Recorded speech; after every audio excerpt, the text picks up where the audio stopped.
అయినప్పటికీ సిలువ వేయబడే సమయంలో మనుషులు మిమ్మల్ని ఎంతగానో అపహసించారు, హింసించారు, దూషించారు, ద్వేషించారు, పిడిగుద్దులు గుద్దారు, శిరస్సులు మొలకిరీటం పెట్టారు. ప్రభా, ఇవన్నీ కూడా మా నిమిత్తమే మీరు భరించారు. ఆయన మీరు మమ్మల్ని మీ ప్రాణము కంటే అత్యధికంగా ప్రేమించారు. అందుని బట్టి మీకు స్తోత్రాలు చెల్లిస్తున్నాం. మరొక పర్యాయము మీ మాటలు ధ్యానం చేసుకుంటూ ఉండగా ఈ వర్తమానంలో నుండి మేము ఏదైతే నేర్చుకోవాలో దాన్ని మాకు నేర్పించండి. పలు విధాలుగా మీ వాక్యాన్ని మేము ధ్యానం చేసుకుంటూ తెలుసుకుంటూ మాకు ఇచ్చిన ఈ మంచి స్వేచ్ఛను బట్టి మీకు వందనాలు స్తోత్రాలు చెల్లిస్తూ మా రక్షకుడైన యేసుక్రీస్తు పరిశుద్ధమైన నామములో ప్రార్థన చేస్తున్నాము తండ్రి. ఆమేన్.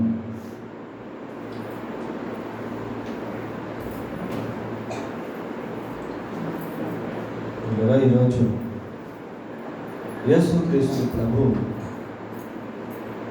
తాను శరీరధారిగా ఉన్నటువంటి దినాల్లో చివరి గురువారం. ఈ గురువారం ఎలాంటిది అని అంటే ఆయన జీవితంలో సంపూర్ణ చివరి దినము అని అనుకోవచ్చు. ఎందుకు అంటే శుక్రవారం మధ్యాహ్నం కనుక ప్రభు మరణించారు కనుక అది అసంపూర్ణంగా ఉంది. గురువారం మాత్రమే ప్రభు యొక్క శారీరక జీవితంలో సంపూర్ణ చివరి దినము. ఈ గురువారం గురించి మనం దేవుని వాక్యంలో గమనించినప్పుడు, ధ్యానం చేసినప్పుడు నలుగురు సువార్థికులు కూడా దీని గురించినటువంటి విషయాలు రాశారు.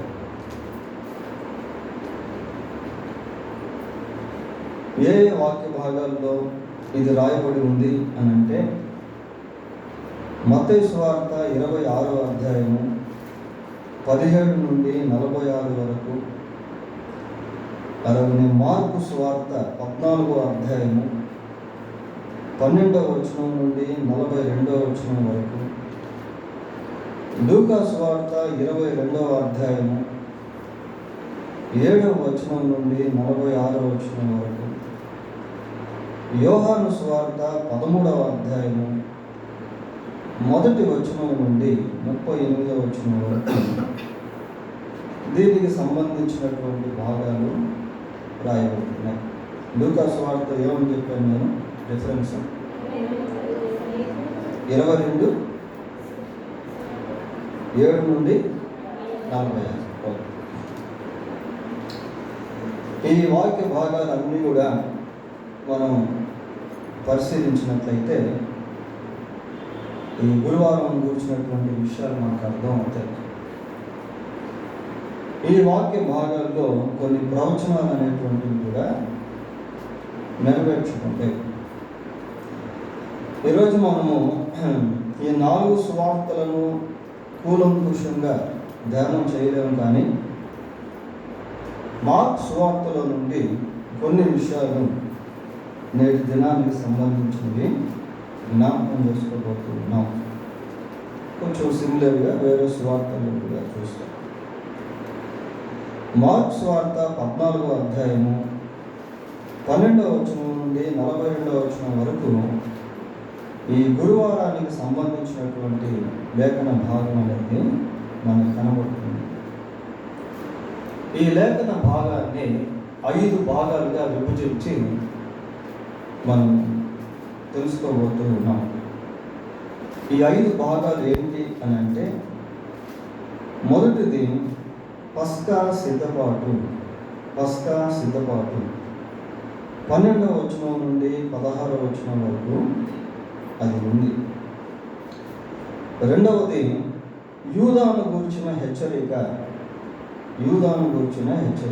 ఇది 17వ వచనం నుండి 21వ వచనం వరకు మనకు కనబడుతుంది. మూడవదిగా ప్రభురాత్రి భోజనం. ఇది 22వ వచనం నుండి 26వ వచనం వరకు మనం చూస్తాం. 4వదిగా ఒలీవ కొండ సంభాషణ. ఇది 27వ వచనం నుండి 31వ వచనం వరకు ఉంది. 5వదిగా గెత్సేమనే ప్రార్థన. ఇది 32వ వచనం నుండి 42వ వచనం వరకు. ఈ విధంగా గురువారం జరిగినటువంటి సంఘటనలను 5 భాగాలుగా విభజించి ఈరోజు మనం క్లుప్తంగా పరిశీలించుకోబోతూ ఉన్నాం.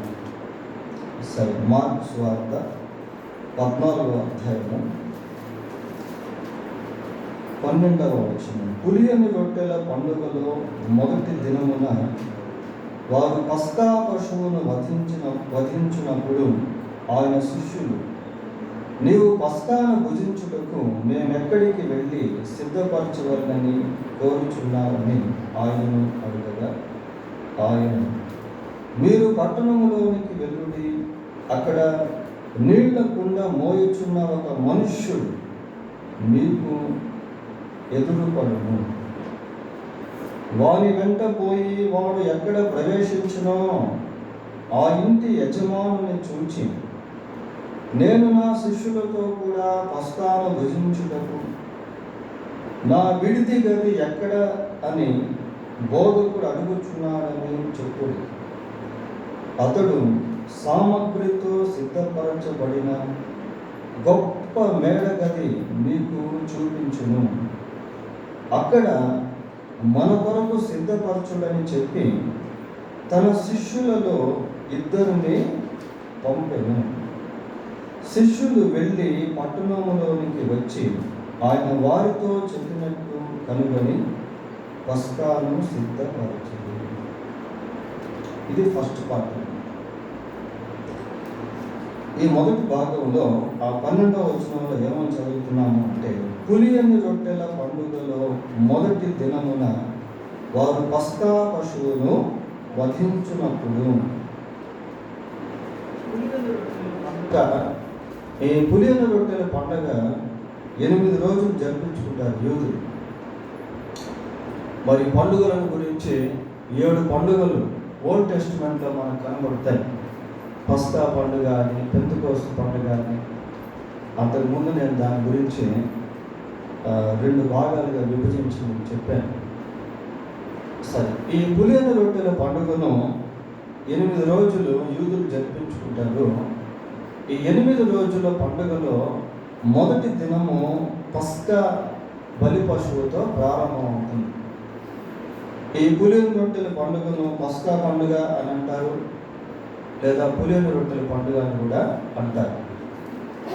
మొదటి రోజు పస్కా పశువును వధిస్తారు. అదే మనం ఆ 12వ వచనంలో చూస్తా ఉన్నాం. పులియని రొట్టెల పండుగలో మొదటి దినమున వారు పస్కా పశువును వధించినప్పుడు అని అక్కడ చదువుతాము.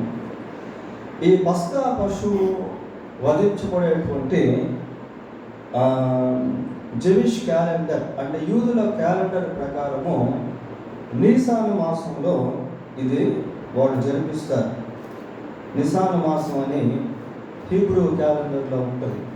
మనకి ఇది మార్చి ఏప్రిల్ మధ్య భాగంలో కనబడుతుంది అనమాట. హీబ్రూ క్యాలెండర్ కొంచెం డిఫరెంట్గా ఉంటుంది మన క్యాలెండర్ లాగా. నిసాను మాసంలో అంటే మార్చి ఏప్రిల్ మధ్య భాగంలో ఈ పండుగ అనేటువంటిది వాళ్ళు జరిపించుకుంటారు.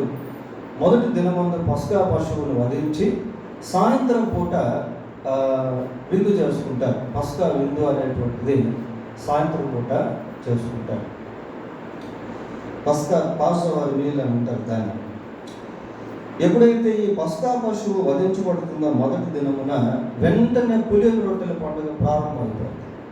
అలా ప్రారంభమైనటువంటి ఆ పండుగ మొత్తం 8 రోజుల వరకు జరుగుతుంది. ఇది యూదుల యొక్క పండుగల్లో ఒక ప్రాముఖ్యమైనటువంటి పండుగ. ఈ పండుగ సమయంలో మరి యేసుక్రీస్తు ప్రభు ఆ విందును సిద్ధపరిచేటువంటి దాని గురించి ఆ పనిని ఇద్దరు శిష్యులకు అప్పగించాడు. ఆ ఇద్దరు శిష్యులు ఎవరు అనేటువంటిది మార్కు రాయలేదు, కానీ మత్తయి రాశాడు, లూకా రాశాడు. ఒకసారి చూడండి, లూకా సువార్త 22వ అధ్యాయం 8వ వచనం చదువుకుందాం. యేసు పేతురును యోహానును చూచి, మీరు వెళ్ళి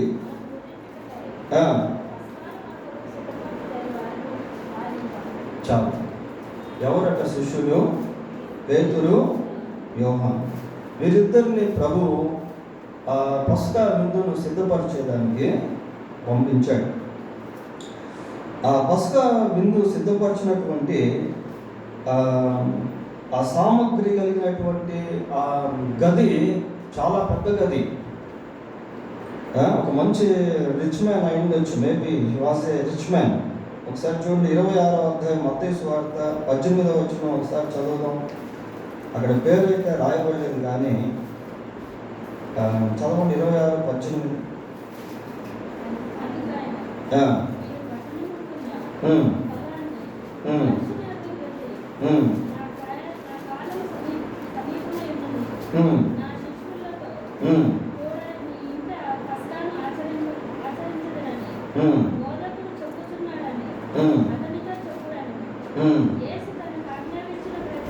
చాలు.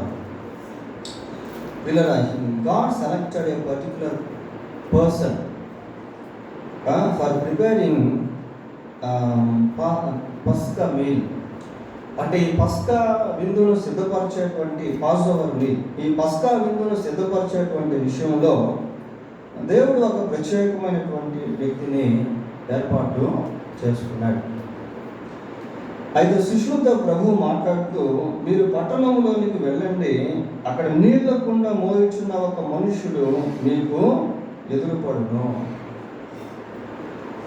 దీన్ని ఏమంటామంటే, యేసుక్రీస్తు ప్రభు ఆయన సర్వజ్ఞుడు అనేటువంటిది ఈ వచనం మరొకసారి జ్ఞాపకం చేస్తాం. మొన్న మనం మట్టల ఆదివారం రోజు కూడా యేసుక్రీస్తు సర్వజ్ఞుడు అన్నటువంటి విషయాన్ని జ్ఞాపకం చేసుకున్నాం.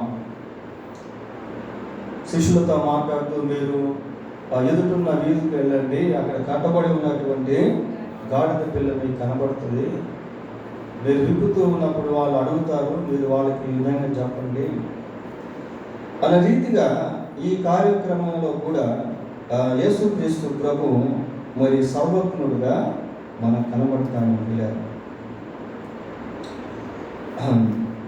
ఆర్టిస్టు ఈ మేడగదిలోని పస్కా విందుల గురించి ఆర్ట్ వేసి మనం అప్పుడప్పుడు కొన్ని సీనరీస్లో చూస్తూ ఉంటాం. ఒక పెద్ద టేబుల్, ఆ టేబుల్ మీద రకరకాల రొట్టెలు, ద్రాక్షారసం, తర్వాత శిష్యులంతా వరుసగా కూర్చొని ఉండడం, యేసు ప్రభు మధ్యలో కూర్చొని ఉండడం, పక్కనే యోహాను మాట్లాడుతూ ఉండడం. ఈ ఆర్ట్ అనేటువంటిది ప్రపంచంలో చాలా ప్రఖ్యాతి గాంచింది పిల్లలు. దీని గురించే ఆర్టిస్ట్ వేశాడు. యేసు ప్రభు యొక్క జీవితంలో ఇది చివరి పస్కా పండుగ అన్నమాట. అక్కడ సిద్ధపరిచినటువంటి ఆ గదిని గురించి మనం 15వ వచనంలో చదువుతాం. అతడు సామగ్రితో సిద్ధపరచబడిన గొప్ప మేడగది. ఆ మేడగదిలో ఈ పాస్ఓవర్ లేక పస్కాకు సంబంధించినటువంటి విందును ఏర్పాటు చేశారు పిల్లలు. తర్వాత 2వ భాగంలోనికి వెళ్దాం. 17వ వచనం నుండి 21వ వచనం వరకు ఈ 2వ భాగం చూడండి. ఇక్కడే మనకి పార్ట్స్ లాగా కనబడతా ఉన్నాయి, పారాగ్రాఫ్స్. సాయంకాలం అయినప్పుడు ఆయన తన 12 మంది శిష్యులతో కూడా వచ్చాను. వారు కూర్చుండి భోజనము చేయుచుండగా యేసు, మీలో ఒకడు అనగా నాతో భుజించువాడు నన్ను అప్పగించునని నిశ్చయముగా మీతో చెప్పుచున్నానని వారితో చెప్పగా, వారు దుఃఖపడి, నేనా అని ఒకరి తర్వాత ఒకడు ఆయనను అడగసాగారు. అందుకు 12 మందిలో ఒకడే అనగా నాతో కూడా నా పాత్రలో చెయ్యి ముంచువాడే. నిజముగా మనుష్య కుమారుడు ఆయన గూర్చి వ్రాయబడినట్టు పోవచున్నాడు. అయితే ఎవరి చేత మనుష్య కుమారుడు అప్పగింపబడుచున్నాడో ఆ మనుష్యునికి శ్రమ, ఆ మనుష్యుడు పుట్టి ఉండని ఎడల వానికి మేలు. ఇది రెండవ భాగంలో మరి ఇస్కరియోతు యూదా గూర్చిన హెచ్చరికను మనం చూస్తాం. నిజంగా ఇస్కరియోతు యూదాను యేసుక్రీస్తు ప్రభువును చాలా ప్రేమించాడు. అతనికి ఒక బాధ్యతను కూడా అప్పగించాడు. ఏంటి ఆ బాధ్యత? డబ్బు సంచి అతని దగ్గర ఉండదు. So he was a treasurer in Jesus ministry.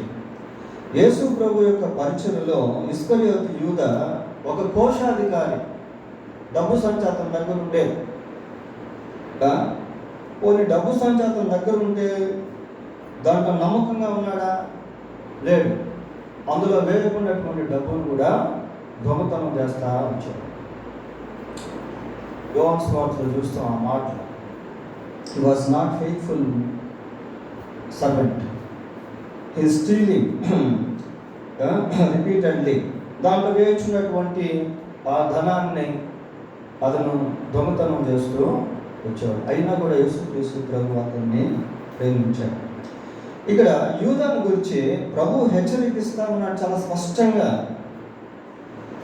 స్పష్టంగా ఇస్తా ఉన్నాడు. పిల్లల దీనికి సంబంధించినటువంటి పోర్షన్ మనం యోహాను సువార్తలో కూడా చూడవచ్చు.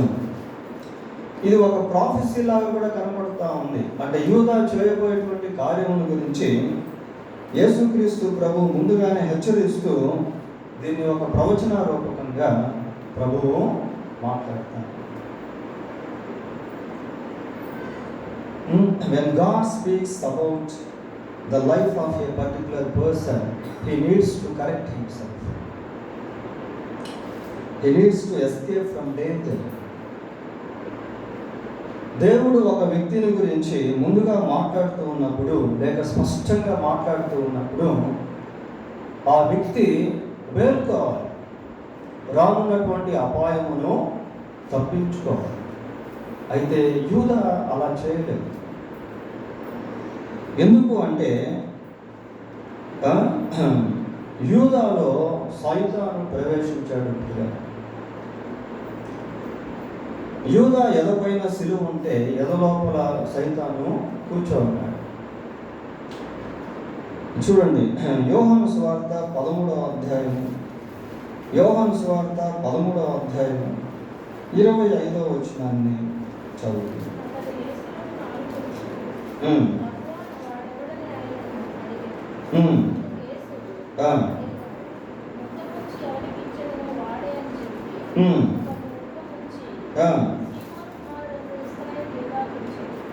చూడండి ఎంత స్పష్టంగా ఉందో.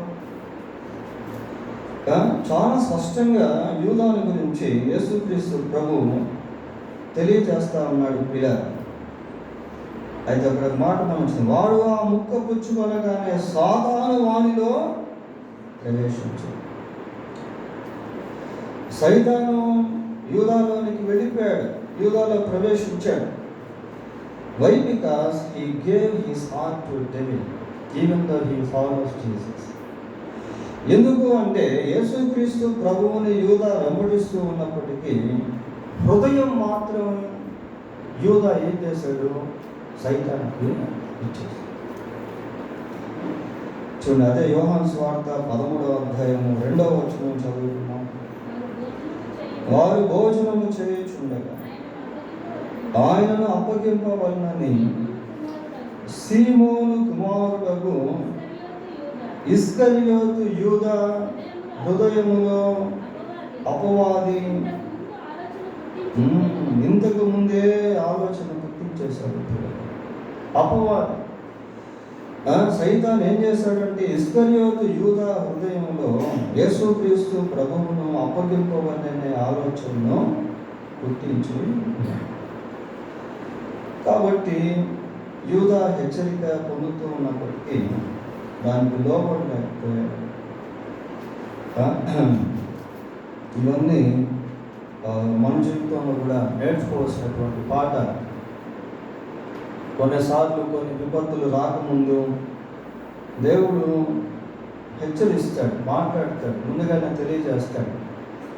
అటువంటి సమయంలో మనం దాన్ని తీసుకోవాలి, నేర్చుకోవాలి, సరి చేసుకోవాలి, బయటకు వచ్చేసేయాలి. బుద్ధిమంతుడు అపాయం వచ్చుట చూచి దాగుకొనును అని బైబిల్. యూదాకు ప్రభు హెచ్చరిక ఇచ్చినప్పటికీ యూదా దాన్ని తీసుకోలేకపోయాడు. పోతే 3వ భాగంలోకి వెళ్దాం. 3వ భాగంలో ఏమని చెప్పాను? ప్రభురాత్రి భోజనము. ఇది చాలా ప్రాముఖ్యమైనటువంటి భాగం. ఈ ప్రభురాత్రి భోజనము గురించి 22వ వచనం నుండి 26వ వచనం వరకు మనకు ఈ మార్కు సువార్తలో కనబడుతుంది. వారు భోజనము చేయుచుండగా ఆయన ఒక రొట్టెను పట్టుకొని ఆశీర్వదించి విరిచి వారికి ఇచ్చి, మీరు తీసుకున్నది ఇది నా శరీరము. పిమ్మట ఆయన గిన్నె పట్టుకొని కృతజ్ఞతాస్తుతులు చెల్లించి దానిని వారికి ఇచ్చారు. వారందరూ దానిలోనిది తాగారు. అప్పుడు ఆయన, ఇది నిబంధన విషయమై అనేకుల కొరకు చిందింపబడుచున్న నా రక్తము. నేను దేవుని రాజ్యంలో ద్రాక్షారసము క్రొత్తదిగా త్రాగుదినం వరకు ఇకను దాన్ని త్రాగనని మీతో నిశ్చయముగా చెప్పుచున్నానని. అంతటా వారు కీర్తన పాడి ఒలీవ కొండకు వెళ్ళారు. ఇది 3వ భాగము పిల్లలు. ఈ 3వ భాగంలో మరి ప్రభురాత్రి భోజనము గురించి చూస్తాము. ఈ ప్రభురాత్రి భోజనము లేక బల్ల సంస్కారము అనేటువంటిది యేసు ప్రభు యొక్క సిలువకు వెళ్ళబోయే ముందు రోజు ఏర్పాటు చేయబడింది. ప్రభువే దీన్ని ఏర్పాటు చేశారు. అప్పుడు ఏర్పాటు చేయబడినటువంటి ఈ సంస్కారము ఇప్పటికీ కూడా కొనసాగించబడుతూనే. దీని గురించే పౌలు కొరింథీయులకు రాసిన మొదటి పత్రిక 11వ అధ్యాయము 23వ వచనంలో రాశాడు. చదవండి. నేను మీకు అప్పగించిన దానిని ప్రభువు వలన పొందితిని. ప్రభు అయిన యేసు తాను అప్పగింపబడిన రాత్రి ఒక రొట్టెను ఎత్తుకొని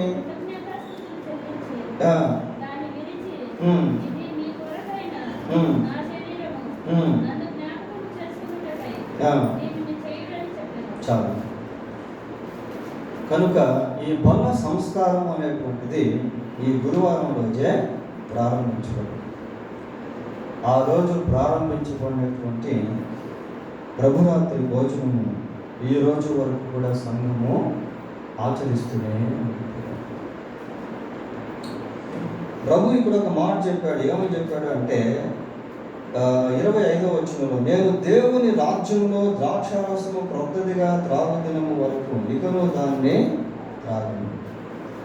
దేవుని రాజ్యము అంటే రాబోయేటువంటి 1000 ఏళ్ల పరిపాలన, మిలేనియం కింగ్డమ్.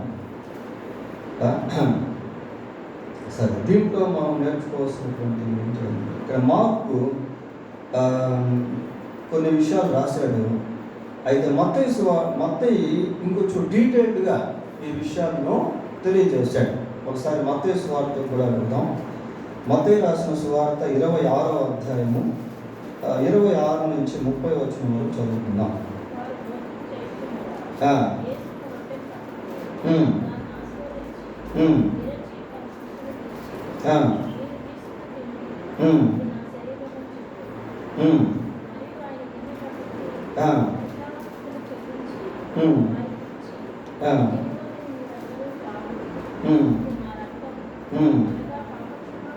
చూడండి, ఇక్కడ కొంచెం కొంచెం యాడింగ్ అయింది వాక్యం. అక్కడ పాప క్షమాపణ గురించి మార్కు అంత ఎక్కువ మెన్షన్ చేయలేదు. అయితే ఇక్కడ మొత్తం ఏమని రాస్తున్నాడు అని అంటే, అనగా పాప క్షమాపణ నిమిత్తము అనేకుల కొరకు చిందింపబడుచున్న నిబంధన రక్తము. నిబంధన రక్తము. ఆ నిబంధన అన్న దగ్గర ఒక అంకె వేసి కింద ఏమని రాశారు? క్రొత్త నిబంధన. ఇప్పుడు ఈరోజు మనం బైబిల్ని 2 భాగాలుగా చూస్తూ ఉన్నాం. ఒకటి పాత నిబంధన, 2 క్రొత్త నిబంధన. ఈ క్రొత్త నిబంధన అనేటువంటి పేరు దీన్ని బట్టి కలిగింది.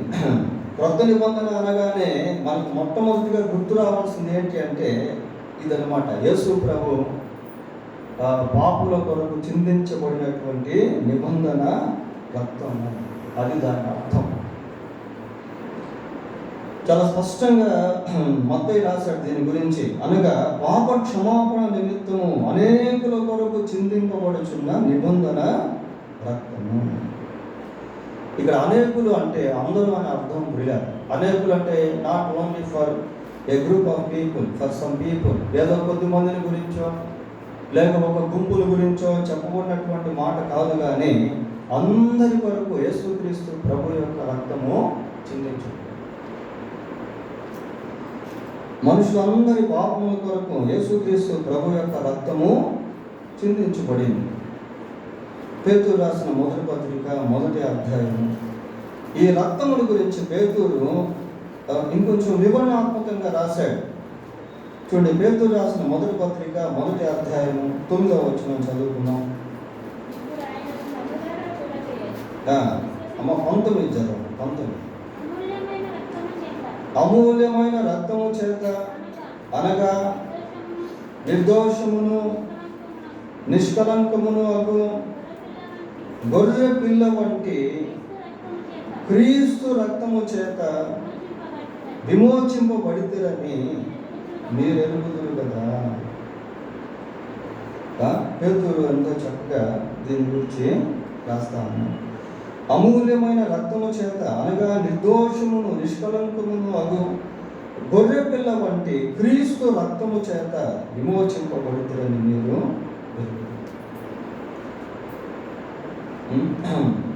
అలాగనే హెబ్రీ పత్రిక 9వ అధ్యాయం. హెబ్రీలకు రాసిన పత్రిక 9వ అధ్యాయం 22వ వచనంలో చదువుతున్నాం.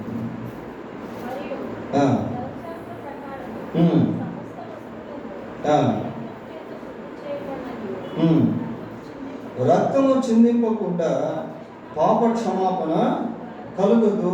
రక్తం చిందింపకుండా పాప క్షమాపణ కలుగదు. కాబట్టి పాప క్షమాపణ కలగాలి అంటే రక్తము చిందించబడాలి. ఆ రక్తం కూడా పరిశుద్ధమైన రక్తంగా ఉండాలి. దాని గురించి పేతురు నిష్కలంకమైన అనేటువంటి పదాలు, నిర్దోషమైన పదాలు వాడటం జరిగింది. కాబట్టి ప్రభురాత్రి భోజనము అనేటువంటిది ఇక్కడ ప్రభు ద్వారా స్థాపించబడింది. తర్వాత ఈ మార్క్స్ వార్తలు ఏమని చదువుతున్నాము అంటే లాస్ట్ వచనంలో 26వ వచనంలో ఏమని చదివాము? అంతట వారు కీర్తన పాడి ఒలీవల కొండకు వెళ్ళింది. మామూలుగా ట్రెడిషనల్గా సాంప్రదాయకంగా పస్కా సమయంలో పాడేటువంటి కీర్తన ఏంటి అంటే 118వ కీర్తనను పాడారు. యూదులు ఆ పస్కా సమయంలో 118వ కీర్తనను పాడేవారు. మనం యాత్రా కీర్తనలు అనేటువంటి దాని విషయంలో ఇది చెప్పుకోవడం జరిగింది. సరే, కొంచెం 4వ భాగానికి వద్దాం. 4వ భాగం ఏంటి అంటే ఒలీవ కొండ సంభాషణ. ఒలీవ కొండ సంభాషణ. ఈ ఒలీవ కొండ సంభాషణ మనకు మార్క్స్ వార్త 14వ అధ్యాయము, మార్క్స్ వార్త 14వ అధ్యాయము 27వ వచనం నుండి 31వ వచనం వరకు దీని గురించినటువంటి విషయాలు మనకు. అప్పుడు యేసు వారిని చూచి వీరందరూ అభ్యంతరపడెదరు. ఆ పైన మనం చూసాం కదా 26లో, అంతటా వారు కీర్తన పాడి ఒలీవ కొండకు వెళ్ళి, అంటే ఒలీవ కొండ దగ్గర జరుగుతున్నటువంటి విషయాలు అన్నమాట. అప్పుడు యేసు వారిని చూచి, మీరందరూ అభ్యంతర పడదురు, గొర్రెల కాపరిని కొట్టుదును, గొర్రెలు చెదిరిపోవును అని రాయబడి ఉన్నది కదా. అయితే నేను లేచిన తర్వాత మీకంటే ముందుగా గలిలయలోనికి వెళ్ళేదనని. అందుకు పేతురు, అందరూ అభ్యంతర పడినను నేను అభ్యంతర పడనని ఆయనతో చెప్పగా, యేసు అతన్ని చూచి, నేటి రాత్రి కోడి 2 మార్లు కూయక మునిపే నీవు నన్ను ఎరుగవని ముమ్మారు చెప్పేదవని నీతో నిశ్చయముగా చెప్పుచున్నాను అన్నాడు. అతడు మరి ఖండితముగా, నేను నీతో కూడా చావవలసి వచ్చినను నిన్ను ఎరగనని చెప్పనని. అట్లు వారందరూ అని. ఇది 4వ భాగం పిల్లలు. ఈ 4వ భాగంలో 3 ప్రవచనాలు అనేటువంటివి చెప్పబడ్డాయి. ఏంటి 3 ప్రవచనాలు అంటే, మొదటిది గొర్రెల కాపరిని కొట్టుకున్నాడు, గొర్రెలు చెదిరిపోవును అని రాయబడి ఉన్నది కదా. ఇది ప్రవచనం. ఈ 3 ప్రవచనాలు అనేటువంటివి యేసుక్రీస్తు ప్రభు ఈ ఒలీవ కొండ సంభాషణలో తెలియజేశాడు. ఆ తర్వాత ఇవి నెరవేర్చబడ్డాయి.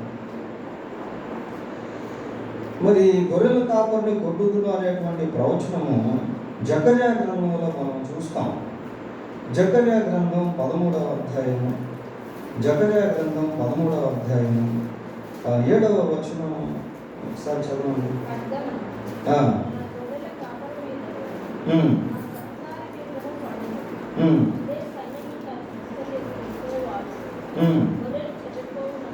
గొర్రెలు చెదిరిపోవునట్లు కాపరిని హతము చేయు. ఈ ప్రవచనాన్ని యేసుక్రీస్తు ప్రభువు ముందుగానే చెప్పాడు. ఈ ప్రవచనం గురించి జకర్యా ముందుగానే రాశాడు. ప్రభు చెప్పినటువంటి ప్రవచనం మళ్ళీ ఈ ప్రవచనం ఎక్కడ నెరవేరింది అంటే, యేసు ప్రభువును ఆ బంట్రౌతులు పట్టుకునేదానికి గెత్సెమనే అనే తోటకు వచ్చినప్పుడు శిష్యులంతా కూడా ఆయన వదిలేసి ఆగి, అప్పుడు ఈ ప్రవచనం నెరవేర్చబడింది. అది రేపు మనం వీలైతే చూస్తాం. సరే, 2వ ప్రవచనం ఏంటి అని అంటే, గలిలయను గురించి మాట్లాడుతున్నాడు ప్రభు. గలిలయను గురించి మాట్లాడుతూ ఏమంటున్నాడు, అయితే నేను లేచిన తరువాత మీకంటే ముందుగా గలిలయలోనికి వెళ్ళాను. ఇది చాలా గొప్ప ప్రాఫెసీ. ఎందుకంటే యేసు ప్రభు పునరుద్ధారుడైన తర్వాత ఈ ప్రవచనం నెరవేర్చబడింది. దీని గురించి ఘంటాపథంగా, అంటే చాలా ఎంఫసైజ్ చేసి నొక్కి చెప్పినట్టుగా దేవదూతలు దీని గురించి మాట్లాడారు. ప్రభు ఇక్కడ ఏదైతే చెప్పాడో, పునరుద్ధారుడైన తర్వాత ఆయన గలిలయకు వెళ్ళాడు. దాని గురించి నెరవేర్పు ఒకసారి చూద్దాం. మత్తయి సువార్త 28వ అధ్యాయము, మత్తయి సువార్త 28వ అధ్యాయము 6-7 వచనాలు చూడండి. ఆయన ఇక్కడ లేడు, తాను చెప్పినట్టే ఆయన లేచి ఉన్నాడు.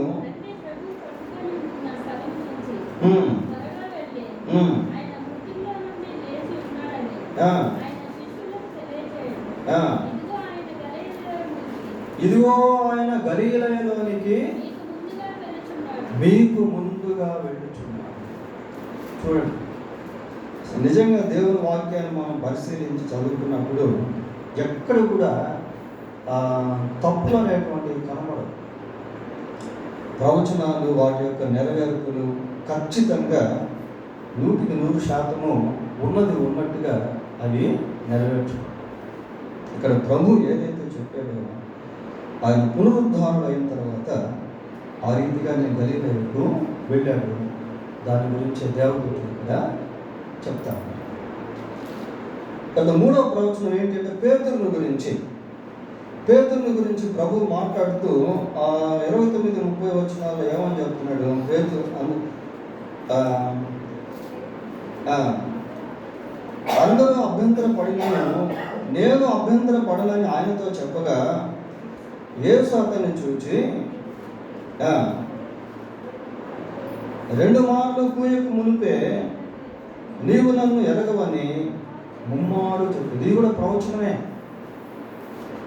ఇది కూడా ప్రవచనమే. అంటే జరగక మునుపు చెప్పేటువంటివి ప్రవచనాలుగా ఎంచబడతాయి.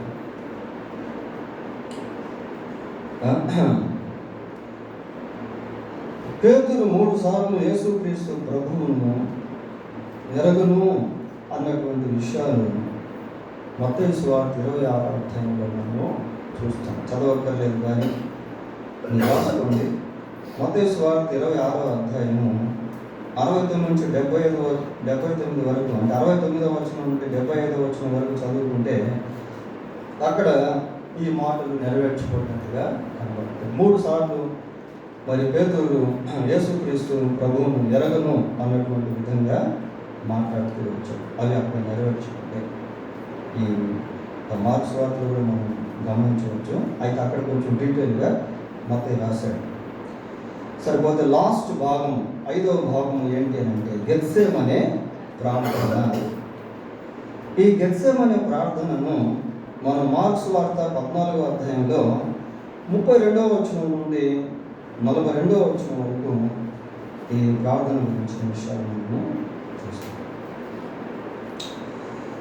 చూడండి, 14వ అధ్యాయం మార్క్స్ వార్త 32వ వచనం నుంచి చూద్దాం. వారు గెత్సేమనే అనబడిన చోటునకు వచ్చినప్పుడు ఆయన, నేను ప్రార్థన చేసి వచ్చే వరకు మీరు ఇక్కడ కూర్చుండు అని తన శిష్యులతో చెప్పి పేతురును యాకోబును యోహానును వెంటబెట్టుకొని పోయి మిగుల విభ్రాంతి నందుటకును చింతాక్రాంతుడగుటకును ఆరంభించును. గెత్సేమనెలో యేసుక్రీస్తు ప్రభువు చేసినటువంటి ప్రార్థన గురించి చదువుతా ఉన్నాం. ఈ సమయంలో శిష్యులు ఎలా ఉన్నారంటే, ప్రభుకి ఎంతమంది శిష్యులు ఉన్నారు? 12 మంది శిష్యులు ఉండేవారు. ఈ 12 మందిలో ఇస్కరియోతు యూద అప్పటికి వెళ్ళిపోయాడు.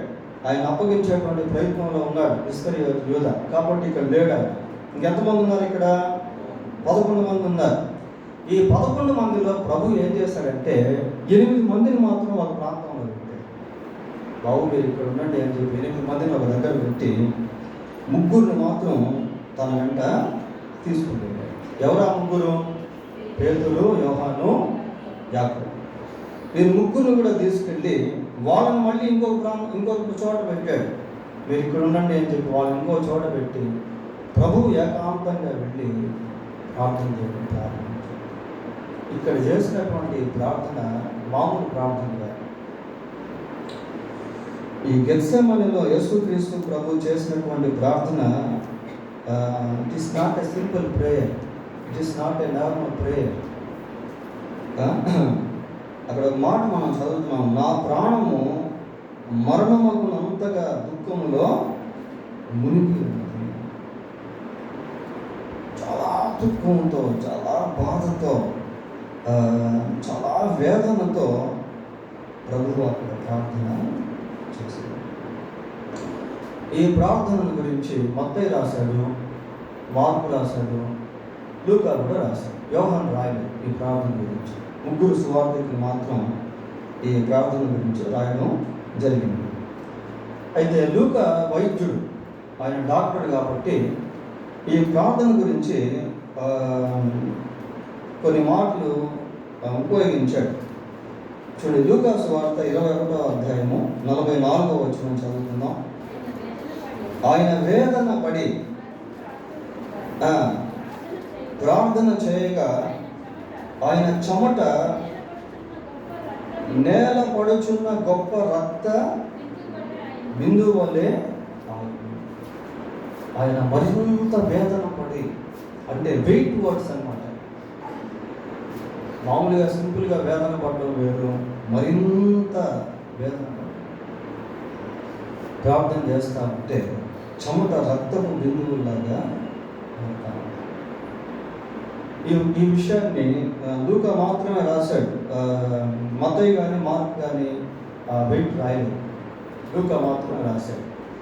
లూకా వైద్యుడు కాబట్టి ఆ విధానంలో రాయడం జరిగింది. సహజంగా వైద్యపరంగా ఈ రక్తము చెమట ఈ రెండు ఎప్పుడు కలిసి వస్తాయి అని అంటే డాక్టర్లు ఏం చెప్తారంటే గుండె పగిలిపోయేటువంటి సమయంలో ఈ రక్తము చెమట కలుస్తాయట పిల్లలు.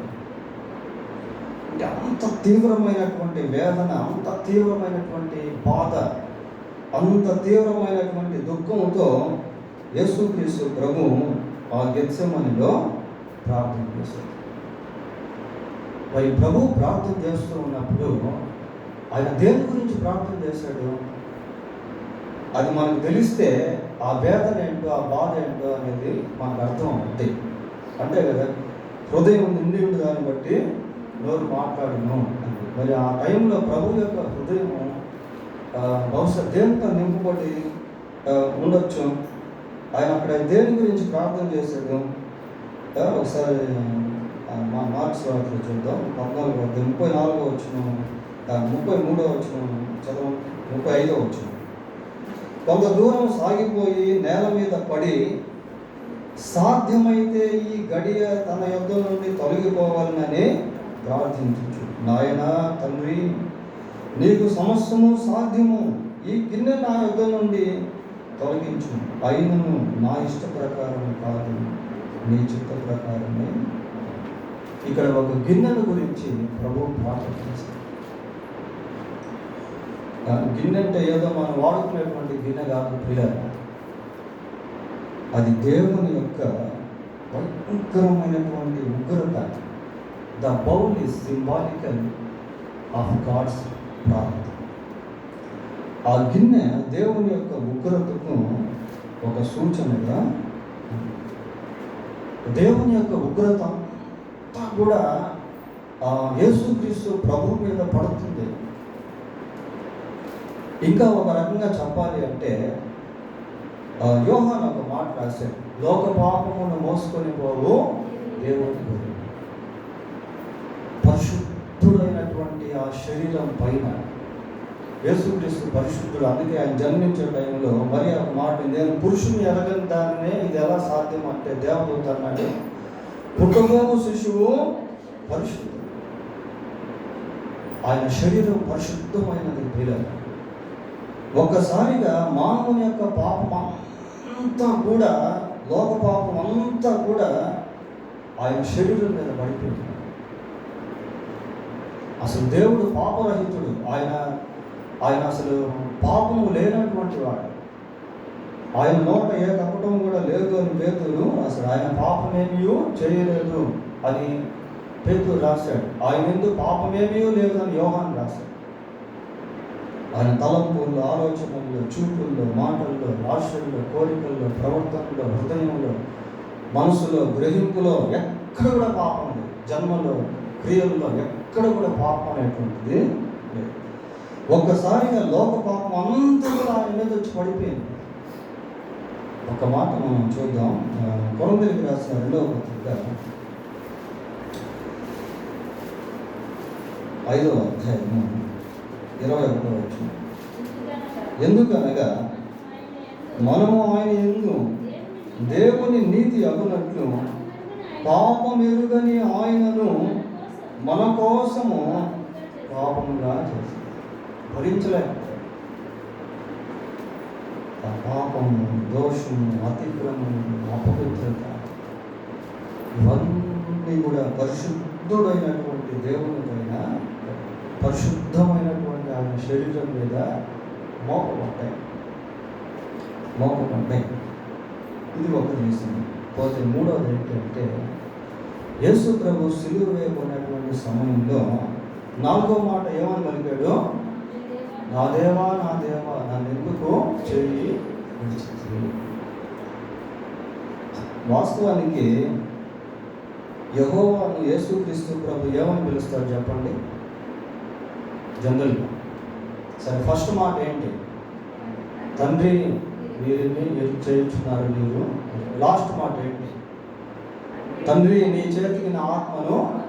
కానీ 4వ మాట దగ్గర తండ్రి అనలేదు. ఏమన్నాడు? నా దేవా. అంటే ఒక సపరేషన్ అన్నమాట. ఈ పాపం అంతా కూడా వచ్చి యేసుక్రీస్తు ప్రభు మీద పడిపోయేసరికి ఆ రిలేషన్షిప్ అనేటువంటిది బ్రేక్ అయిపోయింది. అంటే దేవుడు, గాడ్ లెఫ్ట్ జీసస్, యేసుక్రీస్తు ప్రభువుని విడిచిపెట్టేశాడు. అది భరించలేనటువంటి తట్టుకోలేకపోయాడు పిల్లలు. ఎప్పుడు తండ్రి అయినటువంటి దేవుడు కుమారుడైనటువంటి యేసుక్రీస్తు ప్రభువుతో ఎప్పుడు ఉండేటువంటి వాడు. కానీ ఆ క్షణంగా మాత్రము తండ్రి కుమారుడిని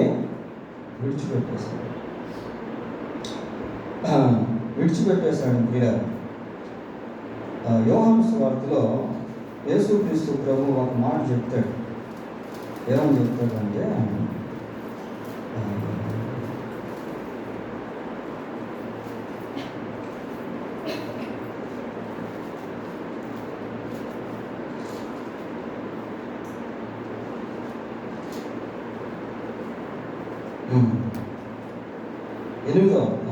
ఎనిమిదవ అధ్యాయము, యోహాను సువార్త 8వ అధ్యాయము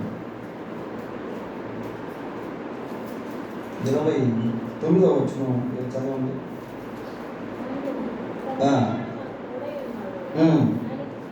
ఆయనకి ఇష్టమైన కార్యము నేను ఎల్లప్పుడూ చేయదును కనుక ఆయన నన్ను ఒంటరిగా విడిచిపెట్టలేదని చెప్పి, ఆయన నన్ను ఒంటరిగా విడిచిపెట్టలేదు అని చెప్పాడు. కానీ సిలువ మీద వదిలేశాడు, ఒంటరిగా వదిలేశాడు. అది భరించలేనటువంటి బాధ. ఇవన్నీ ప్రభువుకు ముందే తెలుసు. ప్రభు ఆ గెత్సేమనెలో ఆ రీతిగా, నీ చిత్తమైతే ఈ గిన్నె నా ఎదురు నుండి ప్రార్థన. కానీ గిన్నె తొలగిపోలే, గిన్నె అలాగే ఉంది. ఆ గిన్నెలోని దేవుని ఉగ్రత ఆయన తాగాల్సి వచ్చింది. మనుషులందరి పాపము ఆయన మీద మోపాల్సి వచ్చింది. తండ్రి నుండి కూడా కొంత సమయం ఆయన ఎడబాటును అనుభవించాల్సి వచ్చింది. ఈ విధంగా గెత్సేమనెలో ప్రార్థన చేస్తూ ఉన్నప్పుడు మరి దాదాపు మధ్యరాత్రి సమయంలో ఇస్కరియోతు యూదా స్థలానికి వచ్చేటప్పుడు యూదాతో పాటు బంట్రోతులు వచ్చాడు, కత్తులు గుదిలు తీసుకొచ్చాడు. ఆ తర్వాత యేసుక్రీస్తు ప్రభువును బంధించి అక్కడి నుంచి తీసుకెళ్ళారు. అక్కడి నుంచి వాళ్ళు ఎక్కడెక్కడికి తీసుకెళ్ళారు, ఎటువంటి చిత్రహింసలు ఆయన పెట్టారో, ఆ తర్వాత ఏ విధంగా ఆయనకి తీర్పులు జరిగాయో, ఆ తీర్పులు జరిగిన తర్వాత ఆయన ఏ విధంగా సిలువ వేశారో, ఆ సిలువ వేసిన పిమ్మట ఏమైందో అన్న విషయాలు దేవుని చిత్తమైతే రేపు మనము గుడ్ ఫ్రైడేలో తెలుసుకుంటాం కూడా. దేవుడు తన వాక్యాన్ని దీవించుకున్నాక ప్రార్థన చేసుకున్నాం. పరిశుద్ధుడైన మా దేవా, మీకు వందనాలు స్తోత్రాలు చెల్లిస్తున్నాం. ఆయన ఈ రాత్రి మీరు ప్రేమించి మాకు ఇచ్చినటువంటి వర్తమానాన్ని బట్టి మీకు వందనాలు. ఎంతో స్పష్టముగా మిమ్మల్ని గురించినటువంటి విషయాలు మీ వాక్యంలో మీరు రాయించి ఆ శ్రేష్టమైనటువంటి గ్రంథాన్ని మీరు మాకు అనుగ్రహించినందుకే మీకు స్తోత్రాలు చెల్లిస్తున్నాను. ప్రభా, మీకు వందనాలు స్తోత్రాలు నాయన. మీ ప్రేమను, మీ త్యాగమును, మీ ప్రణాళికను, మీ యొక్క ఏర్పాటును మా జీవితంలో మేము గ్రహించిన వారముగా ఉండటకు సహాయం చేయండి. పాప క్షమాపణ కొరకై చిందింపబడిన మీ అమూల్యమైన రక్తము ప్రభా, మా కొరకై మీరు భరించినటువంటి ఆ బాధ, వేదన, ఎడబాటు దేవా ఎంతో గొప్పవి, అవి వెలకట్టలేనటువంటివి మా ప్రభా. ఆయన మీకు వందనాలు స్తోత్రాలు చెల్లిస్తుంది. ఈ రాత్రి వర్తమానంలో మీ మాటలకు ఎదురు వేసి నీళ్ళు కట్టి పరిమితించు. మా ప్రభు యేసుక్రీస్తు నామములో ప్రార్థన చేస్తున్నాను. పిల్లలు అందరూ ఒక నిమిషం ప్రార్థన చేసుకొని ఈరోజు మనం ప్రభు బలం కలిగి ఉన్నాం.